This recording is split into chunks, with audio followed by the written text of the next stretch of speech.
Welcome to mid day news. నేను అబిత. ముందుగా headlines.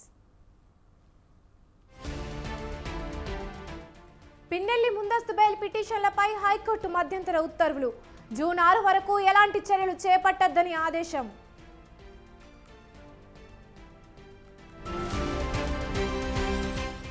కాసేపట్లో కవిత బెయిల్ పిటిషన్పై విచారణ. సిబిఐ కూడా వాదనలు వినిపించే అవకాశం.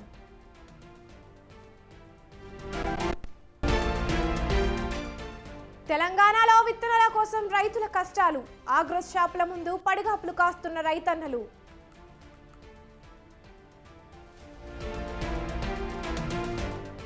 బిల్డర్ మధు హత్య కేసులో సంచలన విషయాలు. స్నేహితులే హత్య చేశారని పోలీసుల అనుమానం.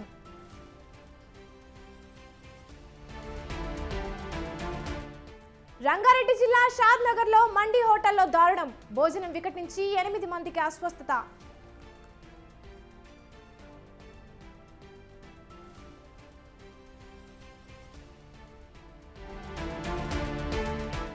సినీ రాజకీయ రంగాల్లో ఎన్టీఆర్ సేవలు మరువలేనివి. నివాళులర్పించిన ప్రధాని మోదీ.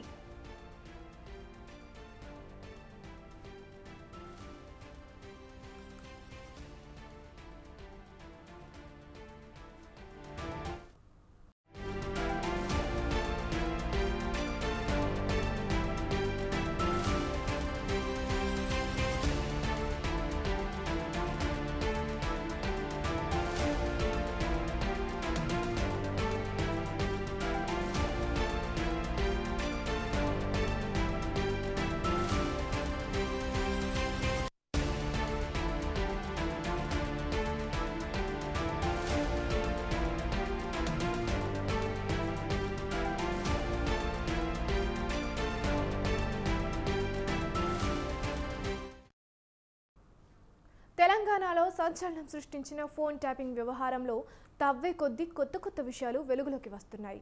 తాజాగా ఇంటెలిజెన్స్ అదనపు ఎస్పీ భుజంగరావు వాంగ్మూలంలో సంచలన విషయాలు బయటపడ్డాయి. భుజంగరావు బీఆర్ఎస్ పార్టీకి అవసరమైన పనులు చేసి పెట్టినట్టు తెలుస్తోంది. బీఆర్ఎస్ పార్టీకి వ్యతిరేకంగా పనిచేసే వారి ఫోన్లను ట్యాప్ చేసినట్టు వాంగ్మూలంలో అంగీకరించారు. ప్రణీత్ రావు సహకారంతో ట్యాపింగ్ చేశాడు భుజంగరావు. బీజేపీ, కాంగ్రెస్ పార్టీలకు ఆర్థిక సాయం అందించే వారి ఫోన్లు ట్యాప్ చేసినట్టు ఒప్పుకున్నారు. బీఆర్ఎస్ పార్టీలో ఉంటూ వ్యతిరేక స్వరం వినిపించే నేతల ఫోన్లు ట్యాప్ చేసి ఎస్ఓటీ టాస్క్ ఫోర్స్ సహకారంతో ముందుకు వెళ్లామని భుజంగరావు చెప్పారు. ప్రతిపక్ష నేతలు, విద్యార్థి నాయకులు, జర్నలిస్టుల ఫోన్లు ట్యాప్ చేశామని, ప్రతిపక్ష నేతల కుటుంబ సభ్యుల ఫోన్లు, వాహనాలను ట్రాక్ చేశామని అన్నారు.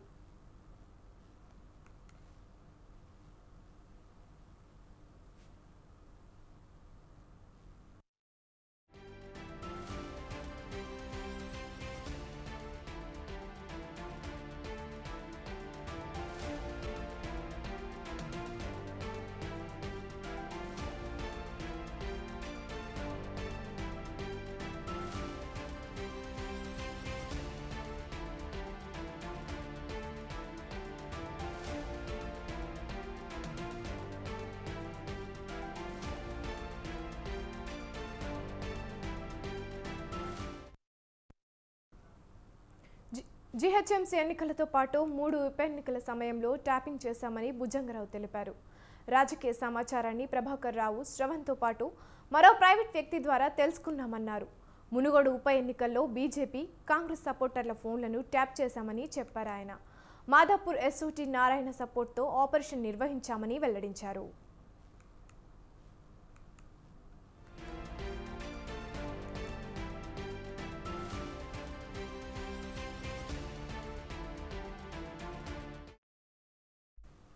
తెలంగాణలో సంచలనం సృష్టించిన ఫోన్ ట్యాపింగ్ వ్యవహారంలో తవ్వే కొద్దీ కొత్త విషయాలు వెలుగులోకి వస్తున్నాయి.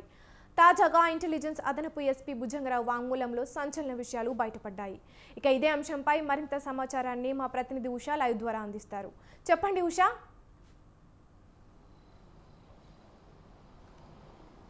కవిత తెలంగాణలో ఫోన్ ట్యాపింగ్ వ్యవహారం ఇప్పటికే కలకలం రేపింది. ఇందుకు సంబంధించి రోజుకో విషయం కొత్త విషయాలు వెలుగులోకి చూస్తున్నాయి. తాజాగా చూసుకున్నట్టయితే ఏదైతే ఇంటెలిజెన్స్ అదనపు ఎస్పీ అయినటువంటి భుజంగరావు ఇచ్చినటువంటి వాంగ్మూలం ఏదైతే ఉందో అందులో సంచలనమైన విషయాలైతే వెలుగులోకి వచ్చాయి. ప్రధానంగా టీఆర్ఎస్ పార్టీకి వ్యతిరేకంగా పనిచేసినటువంటి వ్యక్తులు ఎవరెవరైతే ఉన్నాయో నేతలు కావచ్చు, అలాగే స్టూడెంట్స్ యూనియన్ కావచ్చు, జర్నలిస్టులు కావచ్చు, ప్రతి ఒక్కరి మీద కూడా నిఘా పెట్టినట్టుగా ఈ ఫోన్ ట్యాపింగ్ వ్యవహారం ద్వారా అతను తేటతల్లం చేశారు. మరోవైపు చూసుకున్నట్టయితే ఈ కేసుకి సంబంధించి ఫోన్ ట్యాపింగ్ వ్యవహారానికి సంబంధించి నగదు ఏదైతే జీహెచ్ఎంసీ ఎన్నికలు కావచ్చు, అలాగే ఉప ఎన్నికలు కావచ్చు, మునుగోడుకి సంబంధించి కావచ్చు, ప్రతి ఒక్క ఎన్నికల్లో కూడా ప్రతిపక్ష నేతల కుటుంబ సభ్యులు అలాగే వారి వాహనాలను కూడా ట్రాక్ చేసినట్టుగా కూడా తెలుస్తోంది.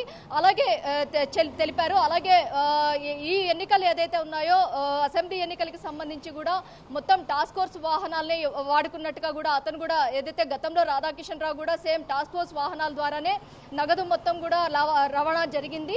మొత్తం అధికార పార్టీకి ముట్టజెప్పేలాగా ఈ రవాణా మొత్తం కూడా జరిగింది అనుకోవడంలోనే అతను కూడా పేర్కొన్నాడు. తాజాగా భుజంగరావు కూడా సేమ్ అతను ఇచ్చినటువంటి వాంగ్మూలాన్ని ఏకీభవిస్తూ టాస్క్ ఫోర్స్ వాహనాల్లోనే ఈ మొత్తం నగదు ఫోన్ ట్యాపింగ్ కి సంబంధించినటువంటి విఐపీలు కావచ్చు, వ్యాపారవేత్తలు కావచ్చు, అనేక మంది పారిశ్రామికవేత్తలు కావచ్చు, వారికి సంబంధించినటువంటి నగదు మొత్తాన్ని కూడా సీజ్ చేసి ఆ నగదు మొత్తాన్ని కూడా టాస్క్ ఫోర్స్ వాహనాల్లోనే తరలించారు అని పేర్కొన్నారు. మరోవైపు చూసుకున్నట్టయితే సంధ్యా కన్వెన్షన్ ఎండీ అయినటువంటి శ్రీధర్రావు ద్వారా కూడా ఎలక్టోరల్ బాండ్స్ 13 కోట్ల దాకా కొనుగోలు చేయించాము, బలవంతంగా చిత్రహింసలు పెట్టి మరి అతని ద్వారా కొనుగోలు చేయించాము అన్న కోణంలోనే అతను కూడా పేర్కొనడం జరిగింది. మొత్తం హైకోర్టు జడ్జీలు, న్యాయవాదులు ప్రతి ఒక్క వింగ్ని కూడా వీరు ఫోన్ ట్యాపింగ్ వ్యవహారానికి సంబంధించి వాడుకున్నట్టుగా తెలుస్తోంది. అలాగే ఏదైతే నిన్న చూసుకున్నట్టయితే ఈ ఫోన్ ట్యాపింగ్ వ్యవహారానికి సంబంధించి ఏదైతే ఎమ్మెల్యేల కొనుగోలు కేసుకి సంబంధించి కూడా పక్కా స్కెచ్ ప్రకారమే ఏదైతే బీఆర్ఎస్ ఎమ్మెల్సీ అయినటువంటి కల్వకుంట్ల కవితకి సంబంధించినటువంటి లిక్కర్ స్కామ్ ఏదైతే ఉందో దాని నుంచి బయటపడడానికి కేసీఆర్ ఆదేశాల మేరకే బిఎల్ సంతోష్ ని కూడా అరెస్టు చేయాలనుకోవడంలోనే లిక్కర్ స్కామ్ ని వెలుగులోకి తీసినట్టుగా తెలుస్తోంది. పైలట్ రోహిత్ రెడ్డిని ఫోన్ ట్యాపింగ్ కావచ్చు, అలాగే గువ్వల బాలరాజు ఆ ఫోన్ ట్యాపింగ్ వ్యవహారంలో పార్టిసిపేట్ చేసినటువంటి నాయకులు ఎవరెవరైతే ఉన్నారో వారందరి ఫోన్లు కూడా ట్యాప్ చేసి అలాగే ఫామ్ హౌస్ ఏదైతే ఉందో మొయినాబాద్ ఫామ్ హౌస్ లో పక్కా సమాచారం మేరకే అక్కడ ఎక్విప్మెంట్స్ కూడా అరేంజ్ చేసినట్టుగా కూడా తెలుస్తోంది. మొత్తం బిఎల్ సంతోష్ ని ఇరుకున పెట్టినట్టయితే లిక్కర్ స్కామ్ లో నుంచి కవితను బయటపడేసే అవకాశం ఉన్న కోణంలోనే ఈ స్కామ్ లో కూడా అతన్ని ఇరికించినట్టుగా తెలుస్తోంది. మొత్తం ఈ రోజు చూసుకున్నట్టయితే భుజంగరావు ఇచ్చినటువంటి వాంగ్మూలం ఏదైతే ఉందో ఈ వాంగ్మూలంలో అనేక విస్తుపోయే వాస్తవాలు అయితే వెలుగులోకి వస్తున్నాయి. ప్రైవేట్ వ్యక్తుల ద్వారా ఈ ఏదైతే ఫోన్ ట్యాపింగ్ కి సంబంధించినటువంటి ఎక్విప్మెంట్ మొత్తాన్ని కూడా కొనుగోలు చేయటము, భుజంగరావు ప్రణీత్ రావు ఇచ్చినటువంటి ప్రభాకర్ రావు ఇచ్చినటువంటి సమాచారాన్ని ప్రణీత్ రావు అమలుపరచడం, ప్రణీత్ రావు ఇచ్చినటువంటి ఆదేశాల మేరకు వీరు రైడ్స్ చేయడము, మొత్తం రైడ్స్ చేసినటువంటి ఏదైతే టాస్క్ ఫోర్స్ వాహనాల్లో మొత్తం నగదును కూడా తరలించడం, ఈ మొత్తం కూడా ప్రభాకర్ రావు కన్సర్న్లోనే జరిగినట్టుగా ఇప్పటికి కూడా తెలుస్తోంది. మొత్తం ప్రభాకర్ రావు స్టేట్మెంట్ ఒకలా ఉంటే వీరు చెప్పేటటువంటి స్టేట్మెంట్ ఇంకొకలాగా ఉంది. సుప్రీం ఆదేశాల మేరకే చేశాము అన్న కోణంలో గతంలో ప్రభాకర్ రావు కూడా చెప్పారు. సేమ్ ప్రభాకర్ రావు ఆదేశాల మేరకే వీరు చేసినట్టుగా కూడా తెలుస్తుంది. మొత్తం ఈ కేసులో ఏదైతే 2 ప్రైవేట్ ఆసుపత్రుల నుంచి కూడా ఏదైతే యశోద కావచ్చు, ఇతరత్ర హాస్పిటల్ ఏవేవైతే ఉన్నాయో గత ప్రభుత్వ హయాంలో ఉన్నటువంటి బీఆర్ఎస్ పార్టీకి అనుకూలంగా ఉన్నటువంటి ఆసుపత్రులు ఏవైతే ఉన్నాయో ఆ 2 ఆసుపత్రుల్లోనే మేజర్గా ఈ నగదు లావాదేవీలకు సంబంధించి కావచ్చు, నగదు ఒక చోట నుంచి ఇంకొక చోటికి తరలించడానికి కావచ్చు, ఆ మొత్తాన్ని కూడా 2 ఆసుపత్రులను ప్రధానంగా అడ్డాగా పెట్టుకుని మొత్తం తరలించామన్న కోణంలో కూడా అతను పేర్కొనడం జరిగింది. మరోవైపు ఈ కేసుకి సంబంధించి కంపెనీలు, విఐపీలు, వ్యాపారవేత్తలు పలు వివాదాలను కూడా వీళ్ళు సెటిల్ చేసినట్టుగా తెలుస్తోంది. అలాగే ఎన్నికల ముందు టీఆర్ఎస్ పార్టీ ఇచ్చినటువంటి ఆదేశాల మేరకే టాస్క్ ఫోర్స్ వాహనాలు ఈ నగదు మొత్తాన్ని కూడా తరలించినట్టుగా కూడా తెలుస్తోంది. మొత్తం భుజంగరావు ఇచ్చినటువంటి ఈ స్టేట్మెంట్ ఏదైతే ఉందో ఈ వాంగ్మూలాన్ని బేస్ చేసుకొని మరికొన్ని అరెస్టులు కూడా జరిగే అవకాశం ఉంటుంది. ఎంతమందిని వీరు మభ్యపెట్టారు, ఎంతమందిని ప్రలోభాలకి గురి చేసి ఈ ఎలక్టోరల్ బాండ్స్ రూపంలో కావచ్చు, అలాగే నగదు లావాదేవీలు ఏ ఎన్నికైనా సరే అది జీహెచ్ఎంసీ కావచ్చు, అలాగే ఉప ఎన్నికలు కావచ్చు, అసెంబ్లీ ఎన్నికలు కావచ్చు, ప్రతి ఒక్క ఎన్నికల్లో కూడా వీళ్ళు ఏదైతే ఫోన్ ట్యాపింగ్ వ్యవహారాన్నే ప్రధానంగా అడ్డు పెట్టుకొని మొత్తం కూడా వ్యవహారం నడిపించినట్టుగా తెలుస్తోంది. మరోవైపు చూసుకున్నట్టయితే ఈ ఫోన్ ట్యాపింగ్ వ్యవహారం మొత్తం కూడా ఏదైతే ఈ ఫోన్ ట్యాపింగ్ వ్యవహారం మొత్తాన్ని కూడా రాధాకిషన్ రావు ఇచ్చినటువంటి ఆదేశాల మేరకే భుజంగరావు చేసినట్టుగా తెలుస్తోంది. మొత్తం ఈ మొత్తం సమాచారాన్ని, రాజకీయ సమాచారం మొత్తాన్ని కూడా ప్రభాకర్ రావుకి చేరవేయటము, ప్రభాకర్ రావు ప్రణీత్ రావుకి చేరవేయడము, ప్రణీత్ రావు ఇచ్చినటువంటి ఏదైతే ఈ ఎవిడెన్స్ ఏదైతే ఉంటుందో ఖచ్చితంగా ప్రతిపక్ష నేతలు కావచ్చు, ప్రతిపక్ష నాయకులు కావచ్చు, విద్యార్థి సంఘాల దగ్గర నుంచి న్యాయవాదులు, అడ్వకేట్లు, అలాగే జడ్జిలు ప్రతి ఒక్కరిని కూడా వీళ్ళు ట్యాప్ చేసినట్టుగా కూడా తెలుస్తుంది. మరోవైపు ఈ కేసుకి సంబంధించి ఇప్పటి వరకు చూసుకున్నట్టయితే నలుగురిని కస్టడీలోకి తీసుకున్నటువంటి బంజారాహిల్స్ పోలీసులు నలుగురి వద్ద ఇప్పటి వరకు కన్ఫెషన్ స్టేట్మెంట్ తీసుకున్నారు. మరోవైపు ఏదైతే రెడ్ కార్పెట్ నోటీసులు ఇవ్వడానికి కూడా ప్రభాకర్ రావుకి అయితే సిద్ధమైనట్టుగా తెలుస్తోంది. ఈ కేసుకి సంబంధించి ఏదైతే ఫోన్ ట్యాపింగ్ వ్యవహారానికి సంబంధించి ఎన్నికల ఫలితాల అనంతరం ఈ ఫోన్ ట్యాపింగ్ వ్యవహారం జూబ్లీ హిల్స్ పోలీస్ స్టేషన్లో ఇంకా నిరవధికంగా జరిగే అవకాశం ఉన్నట్టుగా కూడా తెలుస్తుంది. ఈ స్టేట్మెంట్స్ ఆధారంగా కామారెడ్డి ఎన్నికల కోసం కూడా ప్రత్యేక ఏర్పాట్లు కూడా చేసుకున్నట్టుగా తెలుస్తుంది. ఏదైతే బీజేపీ అభ్యర్థి వెంకట్రామిరెడ్డి అలాగే రేవంత్ రెడ్డి సోదరుడు కొండల్ రెడ్డి మీద కూడా ప్రత్యేక నిఘా పెట్టినట్టుగా కూడా తెలుస్తుంది. హైకోర్టు జడ్జితో పాటు అడ్వకేట్ల ఫోన్లు కూడా ట్యాప్ చేసినట్టుగా తెలుస్తోంది. పేపర్ లీక్ ఏదైతే గ్రూప్ 1 కి సంబంధించినటువంటి పేపర్ లీక్ కి సంబంధించి కేటీఆర్ కు వ్యతిరేకంగా మాట్లాడినటువంటి వ్యక్తులు ఎవరెవరైతే ఉన్నారో వారందరి ఫోన్లు కూడా ట్యాపింగ్ చేసినట్టుగా కూడా తెలుస్తుంది. మొత్తం ఈ కేసులో ఏదైతే మూడోసారి బీఆర్ఎస్ పార్టీని ఎలాగైనా సరే అధికారంలోకి తీసుకురావాలన్న కోణంలోనే ఈ ఫోన్ ట్యాపింగ్ వ్యవహారం మొత్తం కూడా ఈ సామాజిక వర్గానికి చెందినటువంటి వ్యక్తులు మొత్తం దగ్గరుండి కూడా చక్కబెట్టినట్టుగా కూడా ఈ మొత్తం ఆస్పెక్ట్స్ మొత్తాన్ని కూడా అబ్జర్వ్ చేస్తే మనకు అర్థమవుతోంది. మరోవైపు రాజకీయ సమాచారాన్ని మొత్తాన్ని కూడా ప్రైవేట్ వ్యక్తుల ద్వారా కూడా సేకరించినట్టుగా కూడా తెలుస్తోంది. మొత్తం ప్రతిపక్ష నేతల కుటుంబాల ఫోన్లే కాదు, విద్యార్థి నాయకులు ప్రతి ఒక్కరిది ఏదైతే ఆర్థిక సాయం ప్రతిపక్ష నాయకులకి ఆర్థిక సాయం అందించేటటువంటి వ్యక్తులు ఎవరెవరైతే ఉంటారో వారందరి ఫోన్లను కూడా ట్యాపింగ్ చేయడము, వాళ్ళని వెంటనే అరెస్టులు చేయడము మొత్తం కూడా జరిగినట్టుగా కూడా తెలుస్తోంది. Abitha. Right, thank you Usha.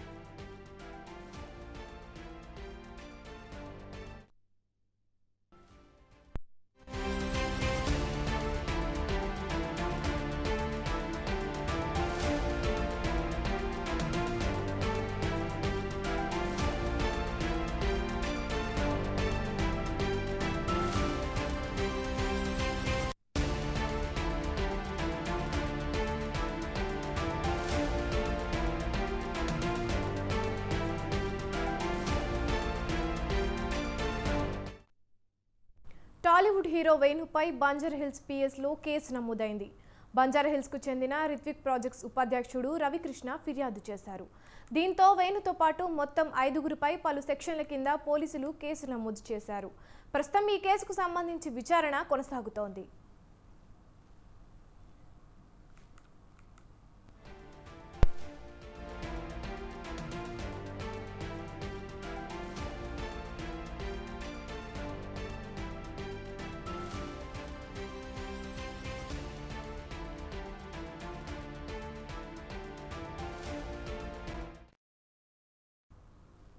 Telugu Desam party వ్యవస్థాపకుడు మాజీ ముఖ్యమంత్రి ఎన్టీ రామారావు 101వ జయంతి సందర్భంగా సినీ రాజకీయ ప్రముఖులు ప్రజలు ఆయనకు నివాళులర్పిస్తున్నారు. హైదరాబాద్లోని ఎన్టీఆర్ ఘాట్కు వచ్చి శ్రద్ధాంజలి ఘటించారు. ఉదయమే ఎన్టీఆర్ ఘాట్ వెళ్లిన కళ్యాణ్ రామ్ జూనియర్ ఎన్టీఆర్ తన తాత ఘాట్ వద్ద అంజలి ఘటించారు.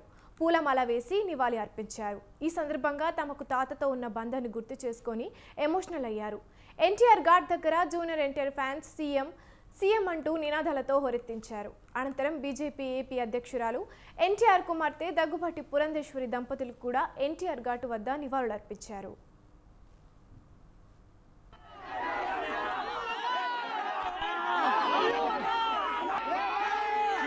జై జై ఎన్టీఆర్.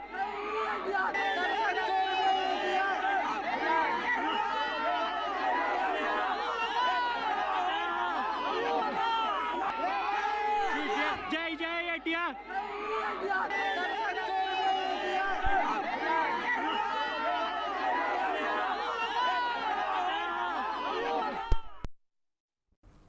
ఎన్టీఆర్ ఘాట్ వద్ద ఆయన కుమారులు నందమూరి బాలకృష్ణ, నందమూరి రామకృష్ణ తదితరులు అంజలి ఘటించారు. ఈ సందర్భంగా ఎన్టీఆర్ సేవలను బాలకృష్ణ కొనియాడారు.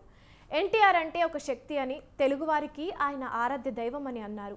సాధారణ రైతు కుటుంబంలో పుట్టిన ఎన్టీఆర్ తొలుత చదువుకే ప్రాధాన్యత ఇచ్చారని చెప్పారు. ఎన్టీఆర్ అంటే నటనకు విశ్వవిద్యాలయం అని అన్నారు. సినీ రంగంలో మకుటం లేని మహారాజుగా వెలుగొందుకున్న సమయంలోనే రాజకీయాల్లోకి వచ్చారని చెప్పారు. ఒకే పంథాలో వెళ్తున్న రాజకీయాలను మార్చారని గుర్తు చేశారు. తెలుగు జాతి ఆత్మగౌరవాన్ని చాటి చెప్పారని, ప్రజల్లో రాజకీయ చైతన్యం తీసుకొచ్చారని కొనియాడారు.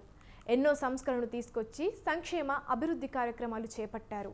ఆయన పెట్టిన పథకాలనే ఇప్పుడు అన్ని పార్టీలు అవలంబిస్తున్నాయని బాలకృష్ణ అన్నారు.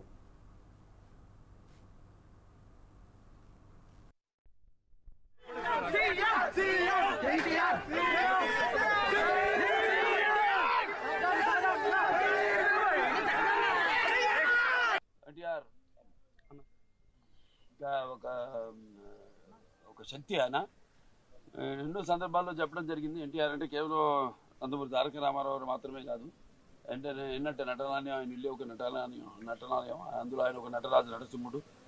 టీ అంటే తారామండలంలో తారక ధ్రువ తారకుడు, ఆర్ అంటే రాజర్షి రారాజు, రాజకీయ దురంధర యుగంధరుడు, రమణీయ రమ్య కమనీయ సౌమ్య గుణధాముడు. అలాగే ఆయన మొదటి నుంచి కూడా చూస్తే ఆయన ఈ జీవిత ప్రస్థానం ఒక మామూలు రైతు కుటుంబంలో పుట్టి, అలాగే ముందు అవకాశం వచ్చాడు కూడా కాదు అని ముందు చదువుకే ప్రాధాన్యత ఇచ్చి ఆయన చదువు పూర్తి చేసుకున్నాక మరి చలనచిత్ర ప్రవేశంలోకి అడుగు పెట్టడం జరిగింది. అదే ఇక ఆయన చలనచిత్ర రంగంలో ఆయన ప్రస్థానం గురించి వేరే చెప్పనవసరం లేదు. ఎన్టీఆర్ అంటే ఒక నటనకు నిర్వచనం, ఎన్టీఆర్ అంటే ఒక నవరసాలకు ఒక అలంకారం, ఎన్టీఆర్ అంటే నటనకు ఒక విశ్వవిద్యాలయం. ఎన్టీఆర్ ఒక రాజకీయాలకు సరికొత్త నిర్వచనం చెప్పిన నేత ఎన్టీఆర్ అని ఆయన కుమార్తె బీజేపీ ఏపీ అధ్యక్షురాలు దగ్గుబాటి పురంధేశ్వరి అన్నారు. ఎన్టీఆర్తోనే తెలుగువారి సత్తా ప్రపంచానికి తెలిసింది.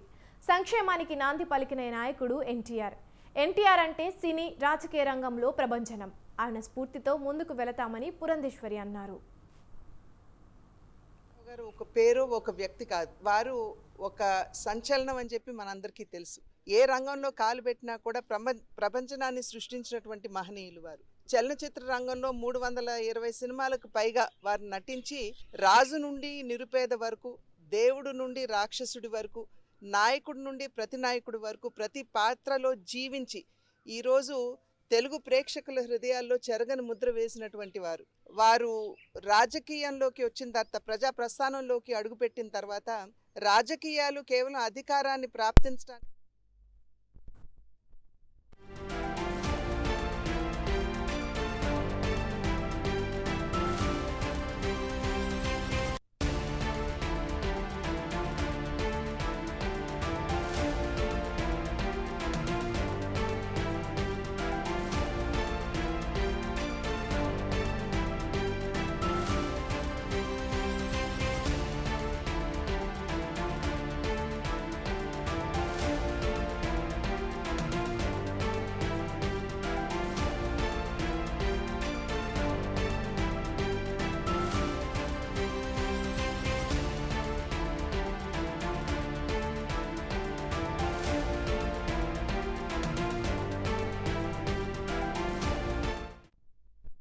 హైదరాబాద్లోని ప్రజాభవన్కు బాంబు బెదిరింపు కాల్ వచ్చింది. కాసేపట్లో ప్రజాభవన్ పేలిపోతుందంటూ ఓ ఆగంతకుడు ఫోన్ చేశాడు.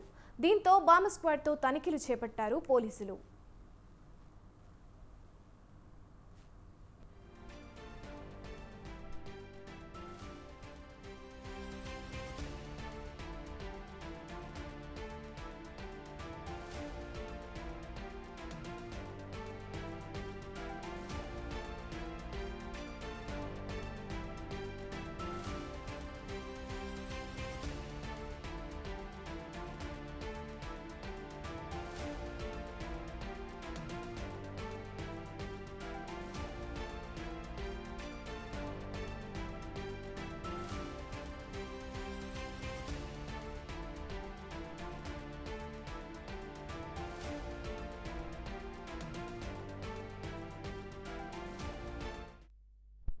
హైదరాబాద్లోని ప్రజాభవన్కు బాంబు బెదిరింపు కాల్ వచ్చింది. కాసేపట్లో ప్రజాభవన్ పేలిపోతుందంటూ ఓ ఆగంతకుడు ఫోన్ చేశాడు.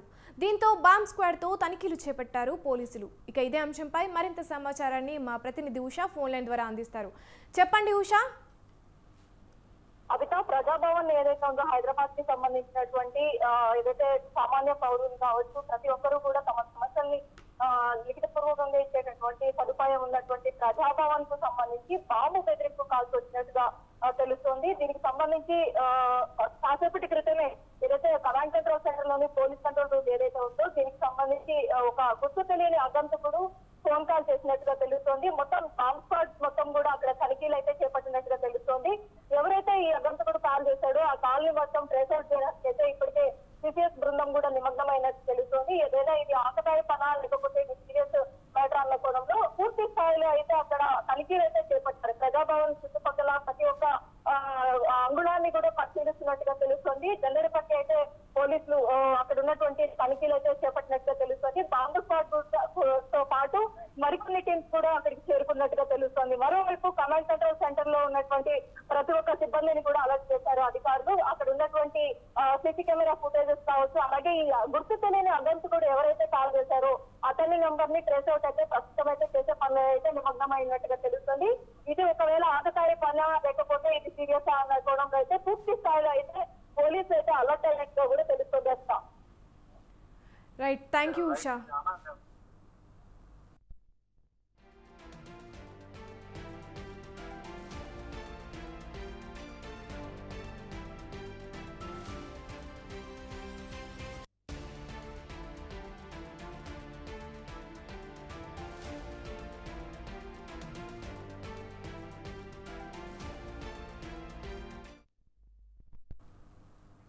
ఇవి ఇప్పటి వరకున్న మిడ్ డే న్యూస్. చూస్తూనే ఉండండి స్వతంత్ర న్యూస్.